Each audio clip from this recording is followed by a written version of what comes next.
Before we get into the show, a quick reminder to check out and subscribe to the Beer Edge podcast with Andy Crouch. Each week, he's doing deep dives into breweries, talking with journalists covering the beer space, and unpacking a lot of what makes the beer industry so interesting. Find the Beer Edge podcast wherever you download shows.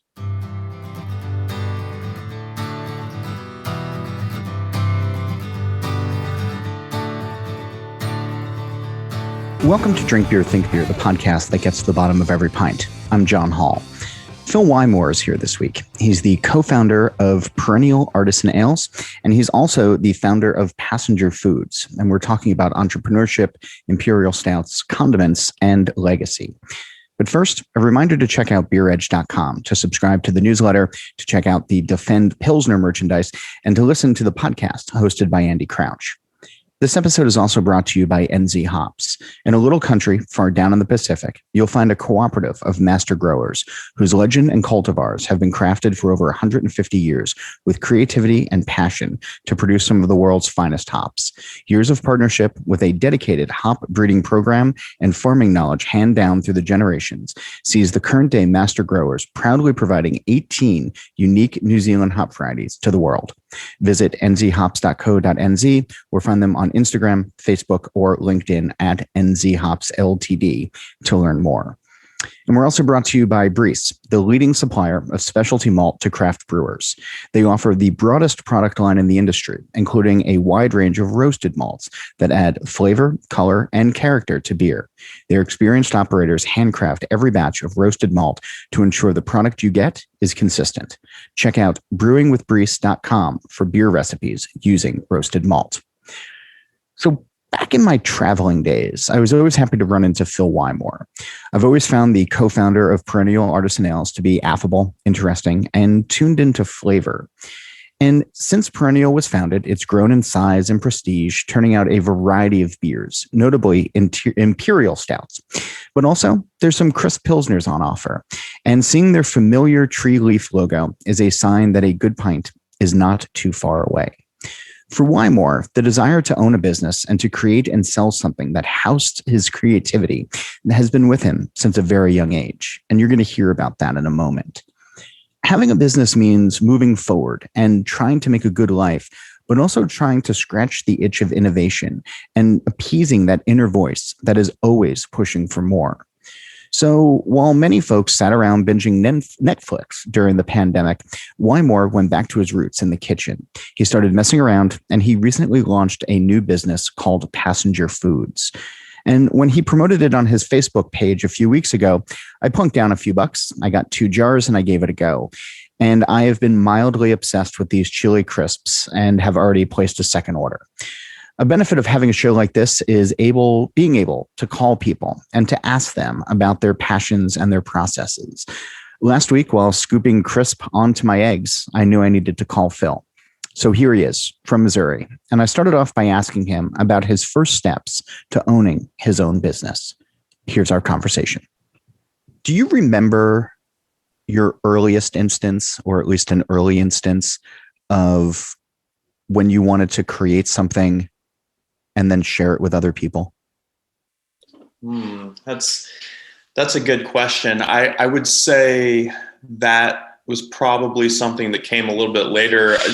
As far as wanting to do something for myself, I feel like I was entrepreneurial at a very early age. I got my first job, actual paying job, when I was 9 years old, working for a newspaper. And then I did a lot of, farm work and things like that. And then there kind of came a point, I'd say, when I would hit, middle school, where I, really wanted to just, either buy and sell things or, find some other kind of way to make money that was not just, putting in hours for somebody else and collecting a paycheck. When I was in college, before I got my first brewing job, which was working for a brew pub called Grindstone in Columbia, Missouri, I, was a line cook at a couple restaurants. I was a sushi chef for a few years. And I think that's, that was really when I was always kind of cooking a little bit as a kid. But that's when I really started taking interest in techniques of cooking and using all kinds of different ingredients. And then that was about the time, I started home brewing pretty much around the same time that I got my first brew pub job. And then, I'd say all of that started to kind of converge into this idea of like, hey, I want to start a company. I do want to make something, and I want to make something and sell something to people that came from me, not just, buy something and sell it to somebody else. I often really wonder about the entrepreneurial spirit because it exists in people in different ways and manifests in different ways. Was there something that sort of triggered it for you to get to say, okay, I'm not going to just work for somebody else. I'm going to do this myself. Was there a touch point that you remember, or was it more of a slow burn? I would say it wasn't an event. It was probably more of a slow burn, something that was, I think, always there. Like I said, I was, probably in junior high school or so, or middle school when I first started sort of, thinking about it. I would, it's kind of funny, but I would join, CD clubs, and I would like buy and sell CDs, or I would, you mean like the Columbia Records thing in the back of the newspaper, exactly, where you had the stamps? Yeah, exactly. Stuff like that. I would, hook up 2 VCRs and dub movies and sell movies to people. It was really like early days of, I guess, piracy. Audio and video piracy. Yeah. Which is something I shed. You're the reason there's an FBI warning on these things. Well, what's funny about all that is that I really shed that also at a very young age. That was a very like adolescent sort of thing. You're very quick to point out that the statute of limitations has very long ago expired on this. Yeah. Precisely. I can't wait to get the call from the Perennial lawyers before this goes up, being like, hey, maybe we'd like to redact the first 15 minutes of this podcast. You understand this was satire, right? Yeah. All right. But so you were doing stuff like that though, and that what's interesting though, is that that's somebody else's art and somebody else's product. And so at some point you were like, okay, rather than, dubbing tapes or whatever, you wanted to make something that had your stamp on it and, get it out there. Absolutely. Yeah. I would have no interest in buying something of somebody else's and selling it for a profit now or any time in the last probably 15 years. Or wait, what's the statute of limitations? Yeah. Whatever the statute is. Yeah. We're going to conference in your whole legal team in just a moment and get those billable hours up. This is going to be fun. This is now a true crime podcast.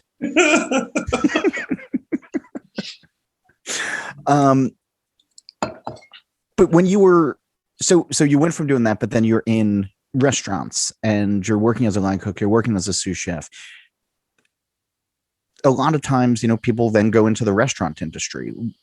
You went into beer. You started working, you were at Grindstone, you said, but then, you worked for some pretty well-known breweries that are still out there these days. Mm-hmm. What was it like making the jump from the kitchen to a barrel cellar or just to a brewery cellar? It wasn't as targeted and intentional as I think it is for a lot of other people that I talked to that, got into this industry, and I asked them how they got into it and that sort of thing. Brewing was not something that I, was necessarily an early passion of mine or anything like that. I literally started home brewing when I got my first brew pub job. And that was, really, it was, I guess to answer the question better, I probably would have gone into the restaurant industry. There's something I really liked about the camaraderie of working with other people on the kitchen line, and sort of like in the Anthony Bourdain Kitchen Confidential sense of being like a band of pirates that can cuss and burn themselves and work with knives and do all these crazy things, and you you go through this thing together where you're, dealing with the dinner rush, and it's a difficult thing to do in hot conditions and all of that. So you feel like a certain type of accomplishment that's different than other jobs that you work when you go through that with this group of people. I like that. That really appealed to me. The brewing thing kind of fell into my lap, honestly. So when I was working as a sushi chef, there was a guy who got hired on to be the head chef of the startup brew pub, Grindstone.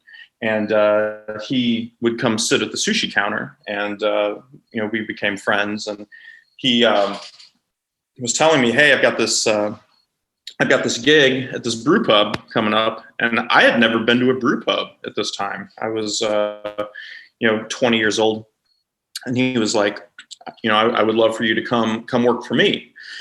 And so I was like, "Well, I make sushi. I really enjoy this. I don't really want to, flip burgers and all of this stuff." I kind of saw it as a step down in my culinary career. But he said, "Trust me, just come check it out." And so I went to check it out, and these guys spent a lot of money. It was a beautiful location. I met the brewer. I'd never met a brewer before, and he was, this guy had a biochemistry background. I was studying a lot of sciences at the time, and I just started asking this guy all kinds of questions about beer, as I had no idea. I wasn't aware of home brewing at this time either. So I had no idea how beer was made. And I was immediately fascinated by the processes. I always thought of beer as something that was just made in a big factory, like a Wonder Bread factory or something. And at that time.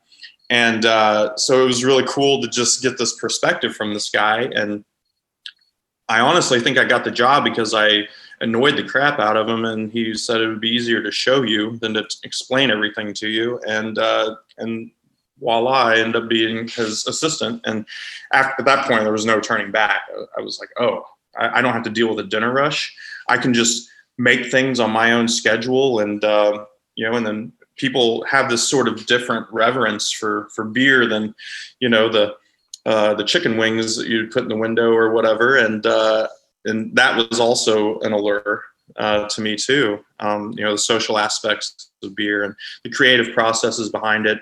And then I really started home brewing immediately. I got everything that I could together, and I just really wanted to try making all kinds of different styles of beer, try different ingredients. And, it really just opened up something for me.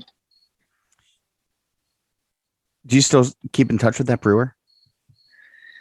I would like to, but he's kind of tough to get a hold of. He also has 5 acres and keeps bees, and he does all manner of different crazy things.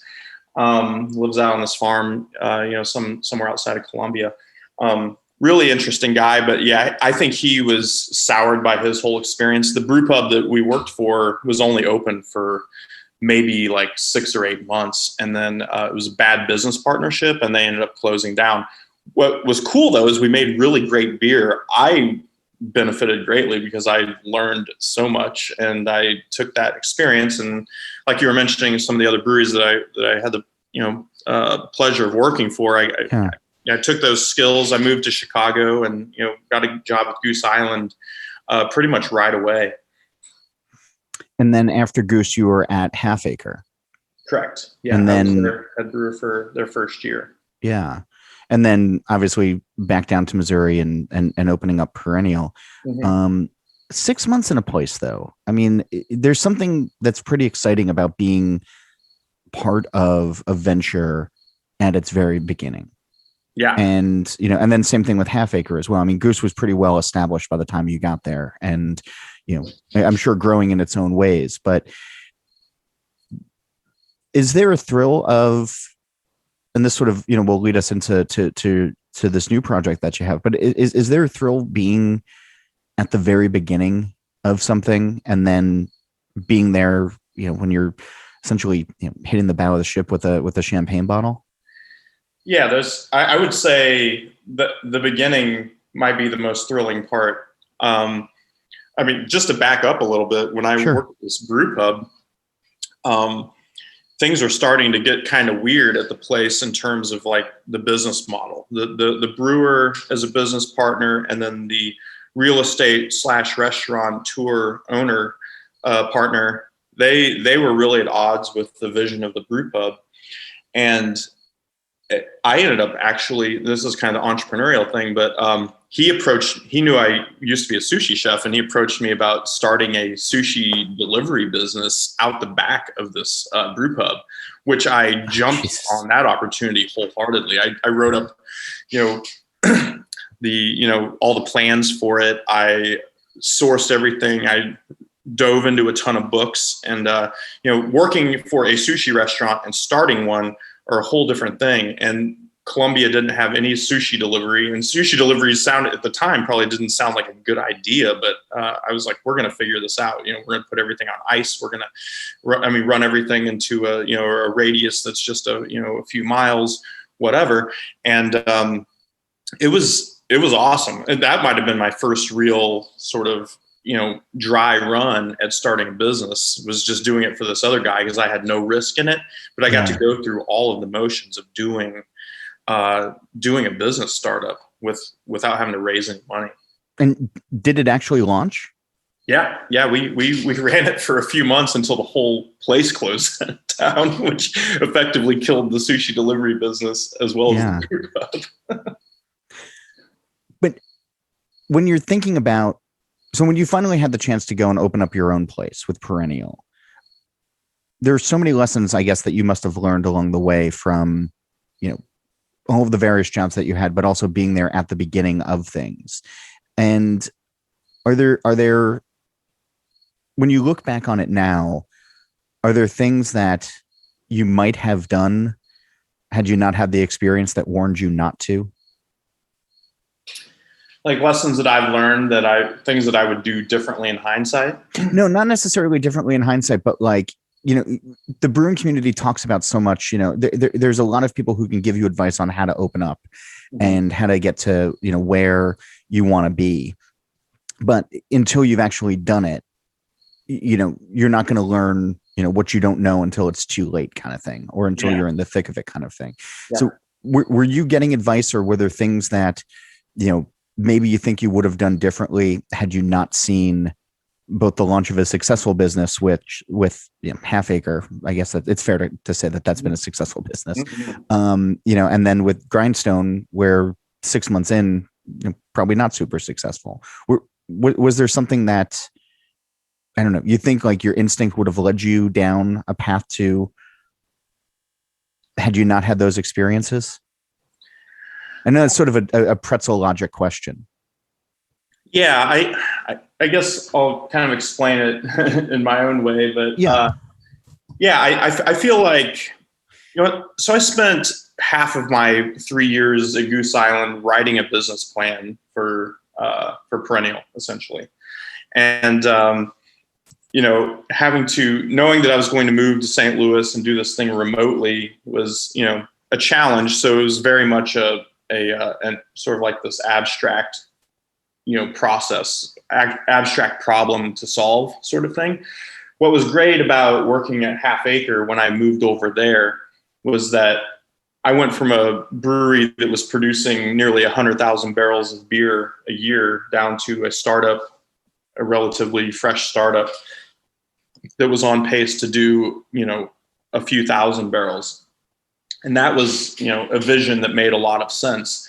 I was all of a sudden able to really pare the plan down and bootstrap and figure out how to do this with a lot less money, because I'm thinking of all the things that I don't need anymore. Like, wow, these guys don't need a complicated bottling line. They don't need, an expensive keg cleaner. They don't need all of these other things. And I saw in Gabriel and Matt, the founder operators of Half Acre, that entrepreneurial spirit in action, and being able to see that was the best example I could have on one side of the business, which is, starting and operating a brewery. But that's also just a slice of starting a business.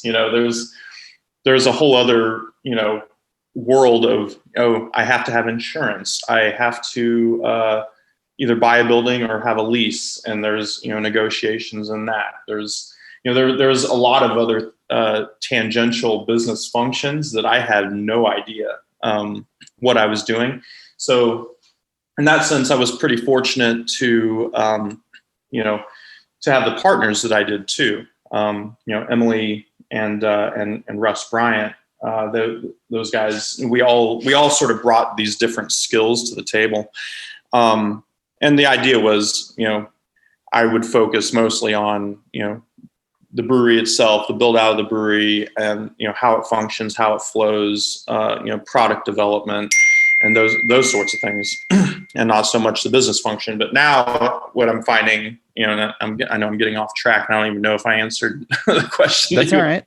But, as the brewery's 10 years in and it's matured, I've had to mature as well as a business owner. I'm so much more focused on, business function, finance, cash flow, revenue plan, just trying to mentor and manage, employees and try to bring our company into compliance more and more by the day, or by the year at least. Try to fill in the blanks of things that we were too busy for when we were first starting out. I want to get into that, but I want to back up just a little bit, because you said something interesting to me of being at Goose and getting there and starting the business plan for Perennial. Mm-hmm. So there's a lot of folks who would go to Goose Island, 100,000 plus barrels and, doing, huge, big things, and say, okay, this is pretty cool. It sounds like you saw it as, a pretty good stepping stone almost from day one. Being at Half Acre or being at Goose? Being at Goose. I thought you said when you were at Goose, you started the business plan for what would eventually become Perennial. Right.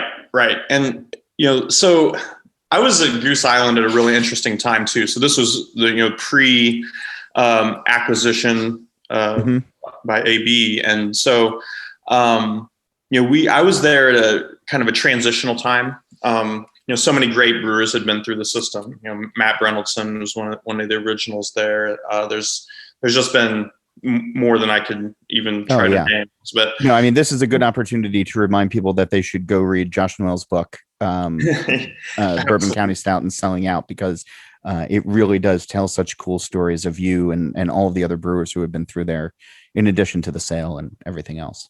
Absolutely. And, I was there at a time that, Goose Island really started getting into innovation in beer style. And so, Bourbon County Stout was something that they had been doing for, probably 10 years before I had gotten there. But, getting into mixed fermentation, barrel aging sour beers and that sort of thing was something that started while we were there. When I say we, myself and, Matt Lincoln from Fremont, for instance, and, a handful of other people as well that, we've learned, we got to learn and experiment in this place and with somebody else's budget and do something that we didn't really have any mentorship or any examples to follow other than the Belgian beers that we were popping open at the time, the imports. And, Greg Hall was a big part of that. And he basically let us sort of run free and just come up with ideas, and they green lighted most of those ideas, which is really cool.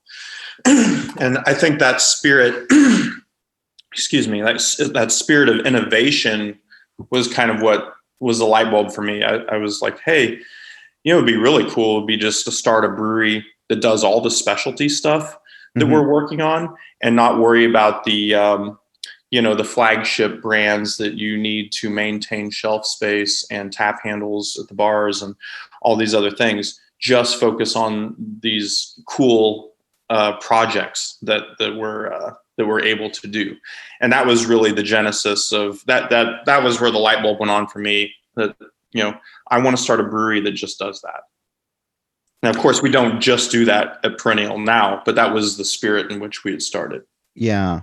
And is there something to be said about, I don't know, size and, like the intimacy that comes with fewer barrels? I mean, I know Soul gets talked a lot about, or at least, years ago was being talked about. And, after Goose Island was sold, it's going to lose its soul, or, and maybe it has, maybe it hasn't. Um, but is there something that is a little bit more controllable when you are smaller, as far as executing a vision, executing flavors that you want, or recipes that you truly care about, as opposed to just, I don't know, feeding the metrics beast? I think so. I think that you're often trying to figure out how to make a project fit a certain a certain revenue plan, or you're at this larger scale. You're often trying to fill out something. Oh, well, we should launch this one beer idea, but we can't do one. We need to do three and make a series out of it. And then here's the marketing plan, or the branding for the series. So it starts to get driven by bigger things, I think, when you're a bigger company. And then, when you're smaller, I think sometimes you can just treat every beer as its own project. It may see the light of day, it may go down the drain, but here's what I want to do, purely driven by the beer itself and not by other aspects that might try to pull it through or force us to create clones of it that are slightly different, or whatever. Are you still happy with all the beers that you're making? Like, do they sort of still speak to you as a beer drinker, or? It's kind of funny, but I'm one of those people that I'm not a purist. I've never been one. I appreciate old styles of beer. Historical styles of beer, and especially ones that are quaffable and highly drinkable and lower in ABV. But also like this sort of seeing the the development and evolution of IPA, hazy IPA, and pastry stouts and things like that we certainly dabble in. I'm a pretty big fan of those beers, and I guess it both surprises me and doesn't surprise me, because I kind of know myself, and I like to be on trend when it comes to things. I like tasting anything new that people are putting out there, and I'm not into all of it, but if I can see what the goal was and it's highly flavorful, it's usually pretty interesting to me. So that being said, I'm a pretty big fan of, the fruit that we're putting in things. I'm a big fan of our, hazy IPAs, and the crazier the stout is, the more interested I am into drinking it too. There's and can then you go into that a little bit more, though, of like what's constituting craziness in stout these days in your mind? I think people are pretty pretty obsessed with viscosity. It's one of the worst things your stout can be, if it's an imperial stout or pastry stout, is thin, right? If you're a barrel aged version of it, the worst thing you can be accused of is not having barrel character. People really want a lot of flavor, and I think that there's challenges. We've always been sort of driven by this idea of wanting to be. This is the purist thing coming back a little bit. Having integrity and saying, okay, well, if we're going to put Rice Krispie treats in there, we didn't do that, but we're going to put real. You haven't done that yet. We're not going to get Rice Krispie treat extract, which I don't think that's a real thing. But I'm saying just marshmallow and vanilla, right? Yeah, exactly. So I imagine that's got to exist. I had a beer that was cotton candy extract recently. Oh, that sounds not good. But it was not. It was not. No, my soul died a little that day. But I imagine that there's got to be marshmallow vanilla extract that's out there. Yeah, and not to I don't ever want to insult anybody that goes that route. I think a lot of people do, and I respect that they're trying to create something flavorful that, that satisfies their audience. But for us, our approach is, okay, we're going to do tiramisu. How do we deconstruct the ingredients of this and highlight this and rebuild it in a natural way, and then figure out how much quantity of this we've got to use to get the impact that we want. And a lot of times we come up short, and then, the first batch that we make, it's like, man, we need more cocoa nibs, and they're expensive, but who cares? And then the second batch, the cost of the beer goes up, but you try to inch it and nudge it ever further and closer to this, thing that you'll probably never achieve, but because some people enjoy it, and some people, no matter how much you cram into it, they're always going to complain that there's not enough there.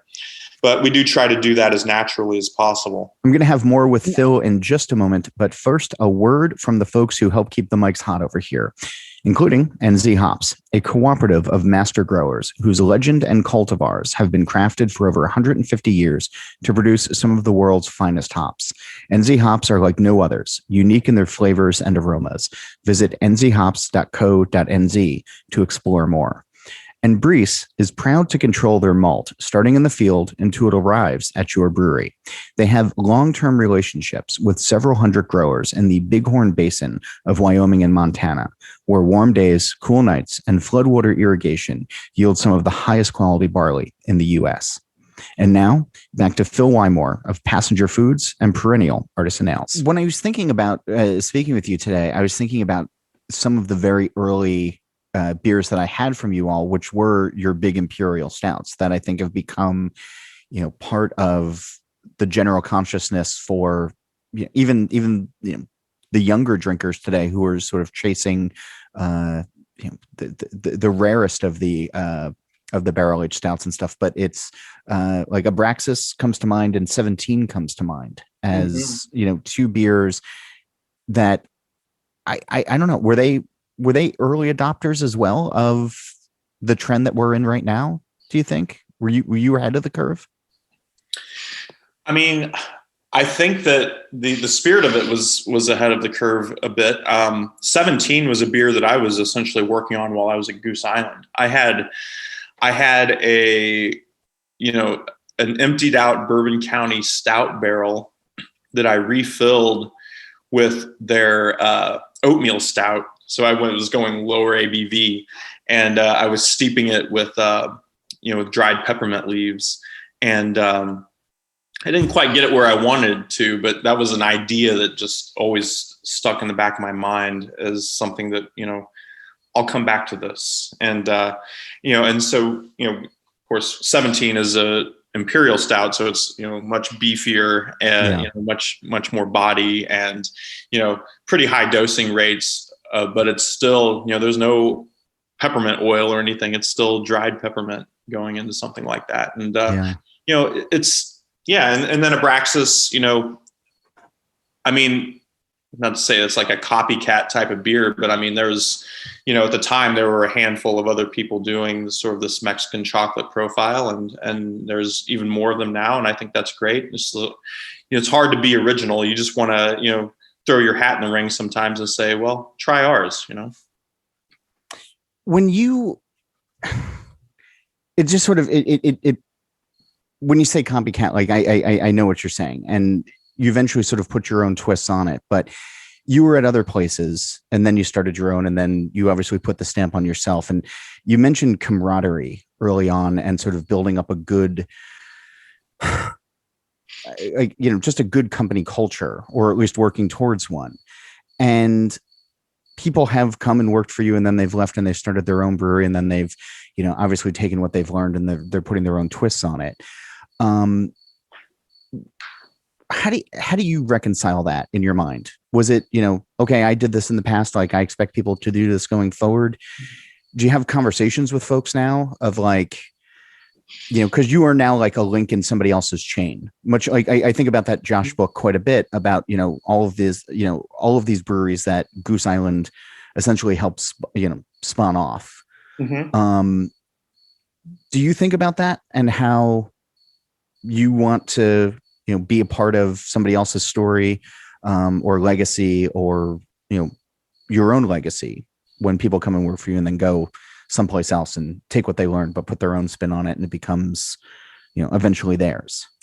Yeah, I think I used the basketball coaching analogy when I was talking with Josh when he was getting material together for his book. It's Goose Island is sort of like Bobby Knight, and you have the Mike Krzyzewskis and the other types of coaches that go on to have winning programs that learn from the master. And working at Goose Island was felt that way. I think that I'm not really sure why that place versus others, but there must have been something of an entrepreneurial spirit that rubs off on people that work there. There's so many. I made a list one time. I think I'd identified something like 13 people that started breweries, or at least were hired on to be the head brewer of startup breweries that came out of that place. And this was around the time Josh was writing the book. I'm sure there's more of them now. And yeah, I do feel like I'm part of the chain, and paying that forward in some way. I find it an honor that people have come and learned at our shop and have also had the entrepreneurial spirit to do something. And I've never maintained any sort of ill will there. I think that there's always a mutual respect as long as it's done in a respectful way. If you're really trying to copycat the place that you came from, and you do it on poor terms or have poor form about it, well, sure, there can be some negative feelings there, but that's not been my experience. And so I really respect, Corey King, for instance, Jonathan Moxie, who's gone over to Rockwell. I think it's really awesome that the people are lending their voice to the community of brewers in the same community. Even, there's enough to go around, and there's not a lot of loyalty in the craft beer consumer anyways. I think if there's a handful of people in a radius making good stuff, I think people should go give business to all those handfuls of people. Yeah, I mean, I get it, and that's sort of, I think it should at least help keep quality up, because that's that's still one of the big elephants in the room, I think, of just because somebody can open up a brewery doesn't necessarily mean that they should. And if you're not trying to make the best possible beer that you can, somebody else is going to come and eat your lunch eventually.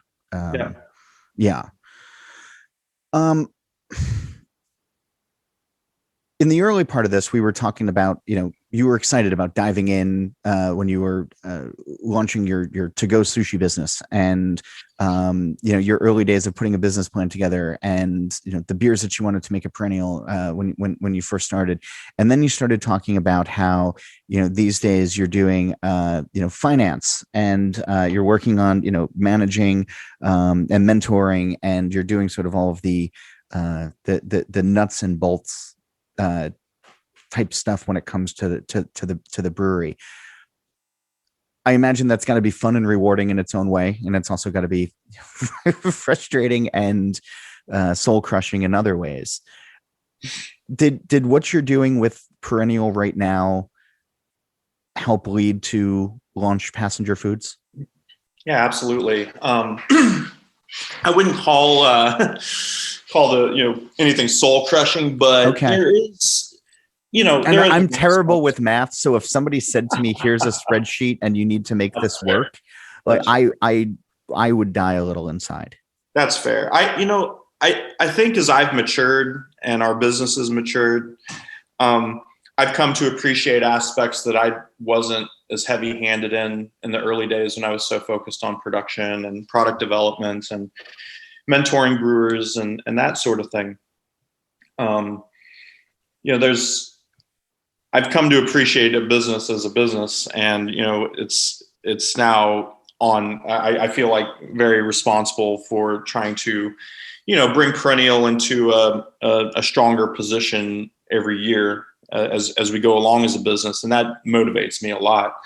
But that being said, it doesn't scratch the itch of, developing something, and it doesn't scratch the itch of, well, I've got this other idea and I would love to, manifest it in some way if I could. And that's where Passenger really came in for me.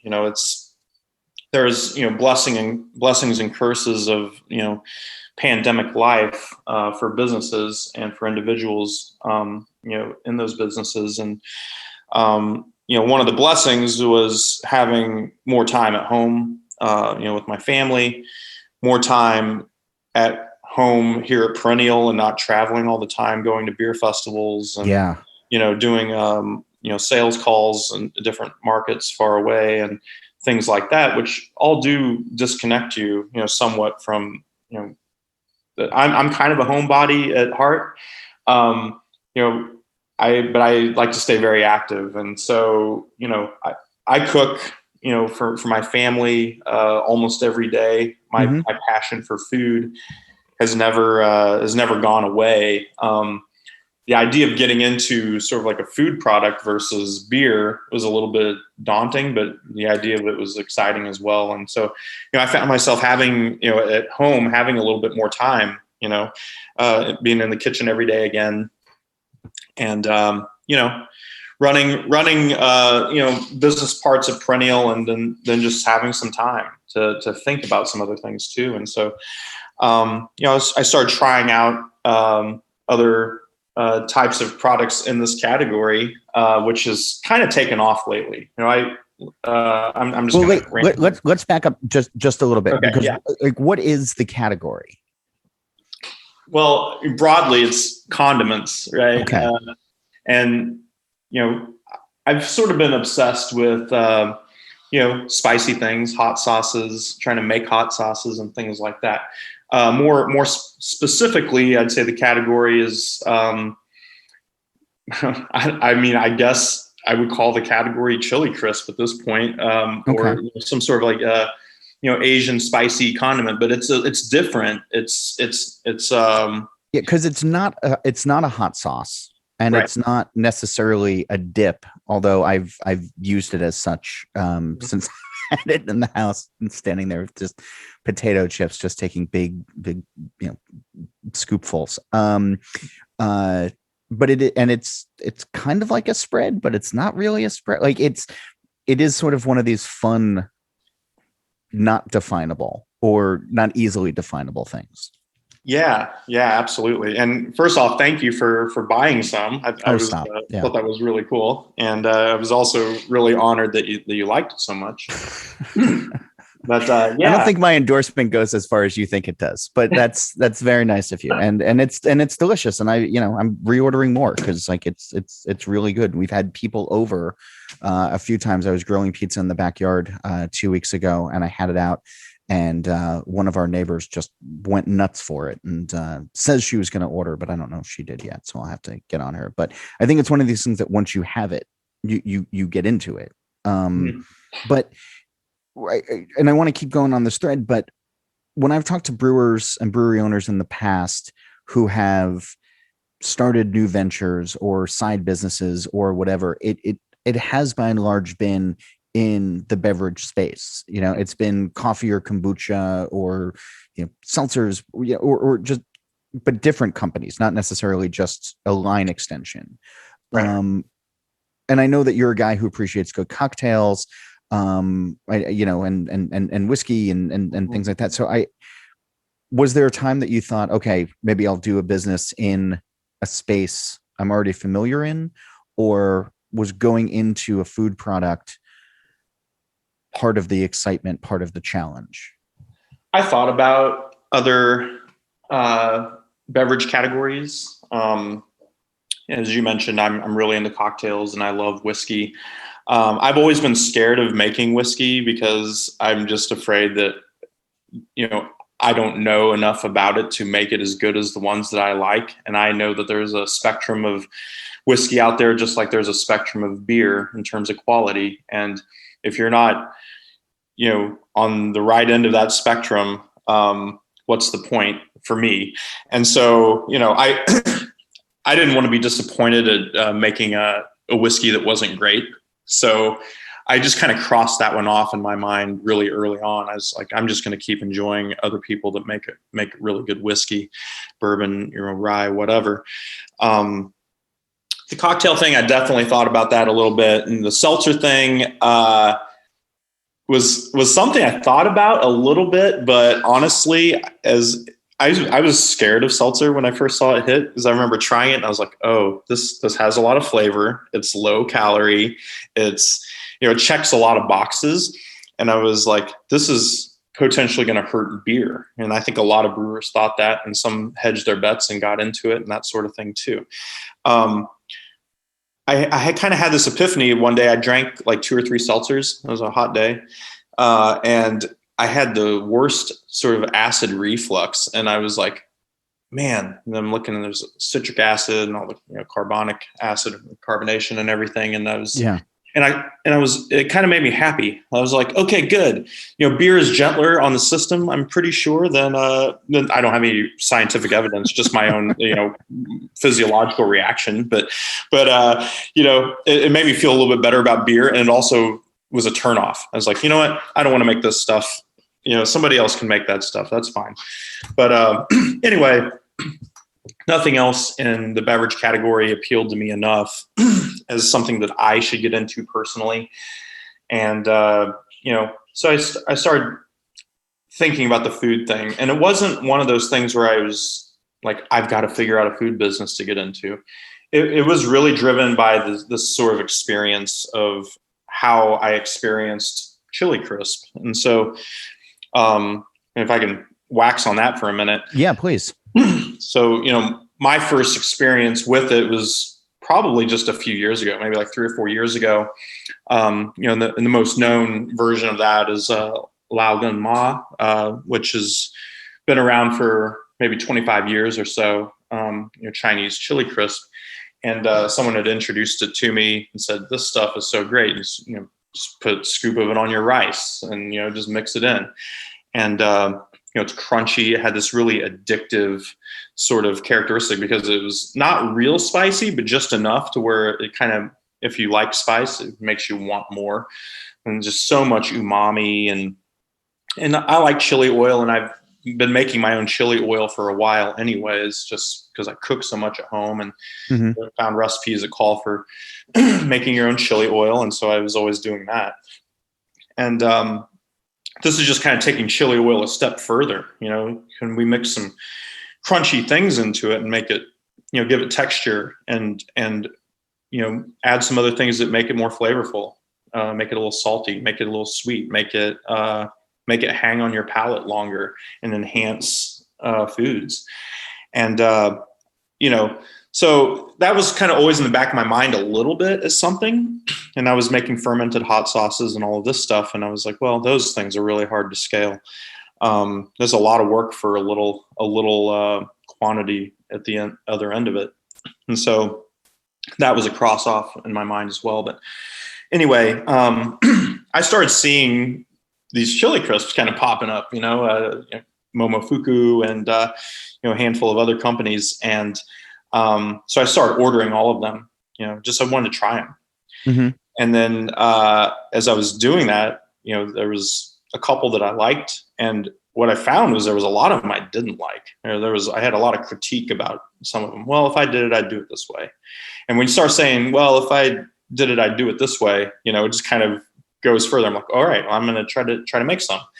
And then, probably the first 5 or 6 batches that I made, I was like, man, I've got a lot of work to do. And I kept having all these little epiphanies along the way. And I would say this was, a 2-month process or something. And then I was like, now I've got something that's really good. And I took it around to a handful of people that I know that use this type of product. And it's like, what do you think of mine? And, and I got really good feedback. And so then I was like, okay, how do I differentiate? So what I wanted to do was I wanted to come out with these different heat levels. And, now that I've sort of, in my mind, have nailed like this, the texture and, the balance of the stuff. And, but then I'm like, okay, now I guess I'm just starting another company. It wasn't really the intention, but it's like, it's just kind of like, you start recognizing your own behavior and you're like, oh, I think I'm starting a company. So I guess I better start thinking of it that way instead of I'm just, tooling around in the kitchen as a hobbyist, But I mean, at some point, yeah, if you're bringing it around to show people or to get tastes and feedback, I mean, that's not unlike a home brewer who eventually wants to go pro of, hey, what do you think of this? And, this is really good. You should open up your own brewery. Yeah. I mean, you have the practical experience. Because again, I love these sort of intangibles sometimes. Was there something where you said, okay, I think I'm starting a new business or was it again, just the culmination of everything? Could this have stayed a hobby? That's a good question. I don't think so. I think I wanted to scratch that itch and just sort of I was kind of thinking of Clint Eastwood in Unforgiven. He just kind of gets up on the horse again and goes to do one more job. I'm never going to see you any other way from now on. Well, there is this other itch that this whole process sort of revealed to me. And it was that, if I zoom forward and I look back on my life and my legacy, do I only want to be known as a beer guy? And the answer to that question pretty quickly was no. I want to try something else. And I don't know that this is my last act either. I just, it's just the current one or the next one. And, and I think that's what the spirit of entrepreneurialism is. There was a time when I thought of myself as only just, I'm going to start a brewery and I'm just the beer guy, but I don't know. I think that, and at the end of the day, I've been having such a blast just doing this thing, just starting something from an idea and taking it to a tangible product that, people are buying and enjoying, and they're sending me pictures and how they're using it, and they're posting that stuff on socials. And I was like, this is pretty darn cool. I haven't felt this way in a while. And that's what it is. I really enjoy doing something new. You mentioned the word legacy, and for a while there were conversations happening, I mean, in every corner of, are you ever going to sell? Are you going to get merged with? Are you going to get bought out? Whatever, because that had happened for a bunch of high profile places and then some other unexpected places along the way. Mm-hmm. And it was, became the question of independence and the question of craft and, all of these other sort of, weird things. But I think what was lost in that was the vision that founders had, brewery founders had, small business founders had of, what is going to be my legacy? Am I even going to have one? Mm-hmm. As you're this many years in now, with the brewery, are you thinking long-term? Are you thinking about things beyond you? Does that thought even interest you at this point? One thing that we're getting around to as our business matures is, Emily and I have always talked about wanting, to offer some employee ownership, and figuring out how to do that as a small company. And now we have sort of an idea and a mechanism of how we're doing that. We're going to, essentially buy out an original investor and then, make that available to our employees. And I think there's a part of me that's now shifting and thinking that, maybe in the long term, we sort of shepherd this thing in a way that, our employees can, have more ownership in it. And, and maybe someday, they're more, they're involved in business function a little bit more than they are now, instead of just the individual jobs that they have or whatever. I don't know. I'm kind of, just spitballing here, but because I don't have a clear vision of how that's going to go, but it's sort of an idea that I have in my mind. But that's sort of business mechanics though. Like I guess, after Goose was sold, there was, some pushback, at the owners there, and some hurt and some sort of distrust and things like that. And where there was it's among some of the employees. And again, going back to Josh's book and reading these firsthand accounts, that people were sharing. Do you think about it in those terms of when you walk out the door for the final time, how you want to be known? I mean, I would certainly want it to be positive. I haven't thought about it very much because I think it's so far away, and it is hard for me to project too much, on what the future holds for things like that. But I do want to do things in a way that everybody respects. That's important to me. In terms of legacy, I want people to say, it was really great working for them. I learned so much when I was there, or they've given me so much opportunity. Those kinds of things are really important to me as an employer and as, a mentor. You mentioned in the seltzer part of this conversation, that you thought it could really hit beer hard, and we've seen the numbers sort of play that out. That it has, that beer has lost its a bunch of shares in the last couple of years. What's the hardest thing for you as a brewery owner these days?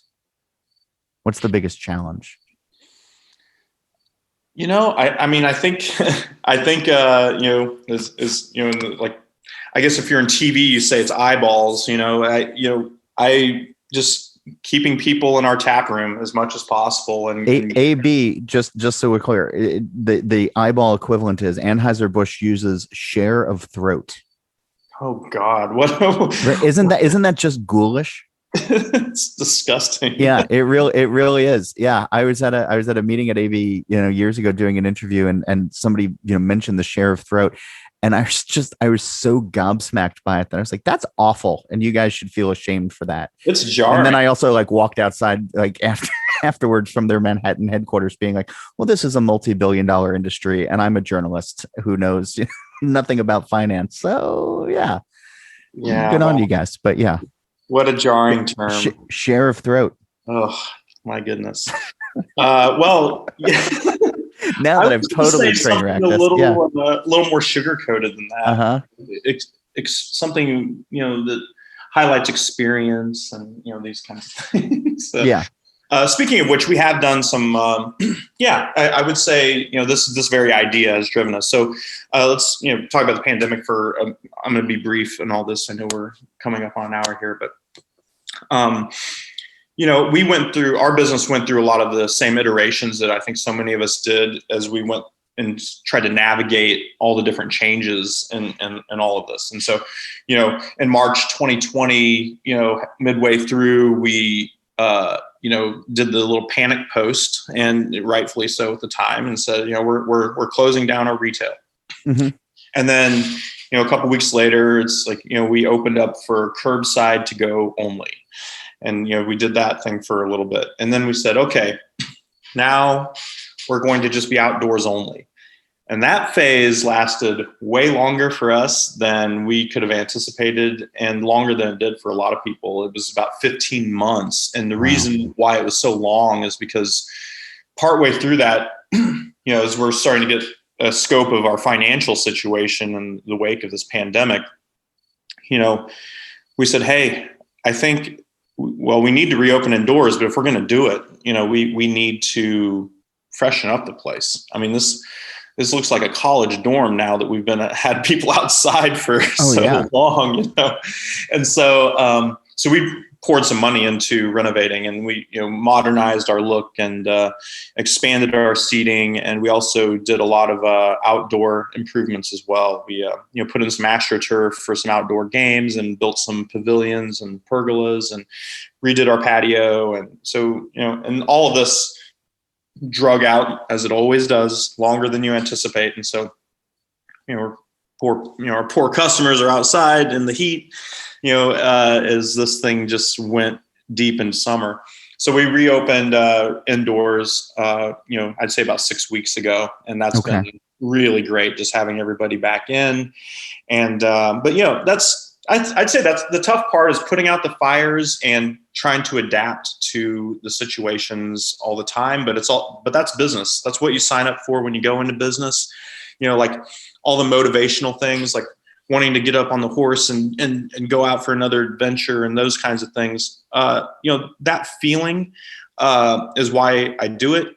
But, the realities set in pretty quickly. Even with Passenger, I said, this is like, this is like a little baby that loves me and is affectionate. And it's not the teenager that can't stand my dad jokes and is leaving the house, yet. And I want to stay in this phase for a little bit.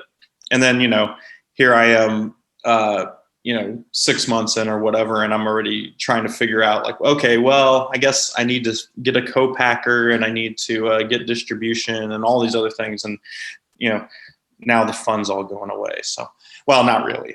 You just adapt, Yeah. It's fun in a different way. Until the next inspiration strikes. Yeah. That's what I'm really excited for. And I have no idea what it is. I've been asking folks for the last couple of weeks on the show, as we start to wrap up here. My wife and I rewatched The Good Place, just simply because we needed something that was had a little joy and hope in it, because everything has seemed pretty tough. And there's this whole thing where you can walk through a green door and be anywhere at any point in time with whoever you want. And so, with that concept in mind, I'm curious if you could walk through a door right now and be at any bar, having any beer with anybody that you wanted, what would those three people, or who would the people, who would the person be? Where would you be? And what would you want in your glass? Wow. Oh my goodness. It doesn't have to be historical. Like, some people are like, oh, Abraham Lincoln, or, at the Ford's Theater bar, which, it's just kind of, that's mean. In the AB boardroom, getting my share of throat. It's that's hilarious. One of my favorite beer bars I've ever been to is the Hop Leaf in Chicago. And so I would say it would have to be that bar. Who it would be with, that's really tough. I really enjoy going to grab a beer with just about anybody. Maybe not the AB head of sales or whatever. Right. The eye, ear, nose, and throat division. Yeah. They're a bad medical practice. Yeah. I don't know. I think it would be, it would have to be the Hop Leaf. And who knows, maybe the proprietor there, Michael Roper. I think it would be cool to just grab his ear again and say, hey, this guy opened up one of the first Belgian import type of places in the U.S. And he did it 20 plus years ago. And I would love to, just interview him, kind of like you're interviewing me, and just grab his ear. Well, I hope that gets to happen sooner rather than later. Yeah. Well, he reopened, so I know. Get back to Chicago. Well, congratulations on Passenger, and I'm glad you guys are refurbished and revamped at Perennial after the pandemic, or whenever it ends. But it sounds like you guys are on the right path. And thanks for sitting down on the show and taking the time this week. I appreciate it. Awesome, John. Thanks for reaching out. I had a really good time, and appreciate it. And be safe out there. Less than a minute after that Zoom with Phil ended, I realized that I had missed probably asking him the most important question, which would have been, when will you do a collaboration between Passenger and Perennial? A chili crisp pale ale, perhaps? Anyway, I'll try to have him back down the line. Who do you want to hear from on this show? Who in and around the beer space would be great to talk with? Let me know. You can reach out on social media.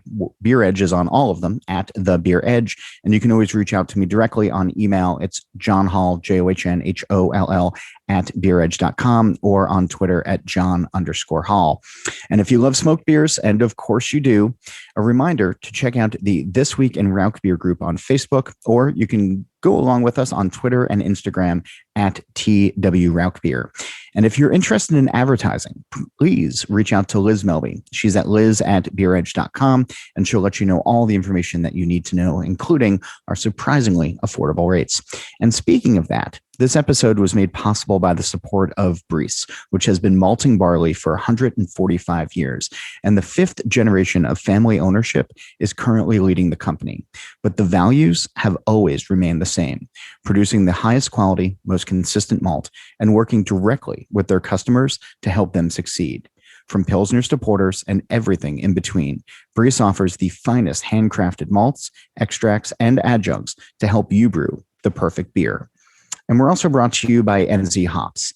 In a little country far down in the Pacific, you'll find a cooperative of master growers whose legend and cultivars have been crafted for over 150 years with creativity and passion to produce some of the world's finest hops. Years of partnership with dedicated hop breeding programs and farming knowledge handed down through generations sees the current day master growers proudly providing 18 unique New Zealand hop varieties to the world. Visit nzhops.co.nz or find them on Instagram, Facebook, or LinkedIn at nzhops Ltd to learn more. One final reminder to go to beeredge.com to see all that we have going on and also to check out the Beer Edge podcast.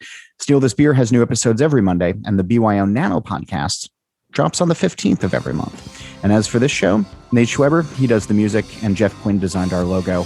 I'm John Hall.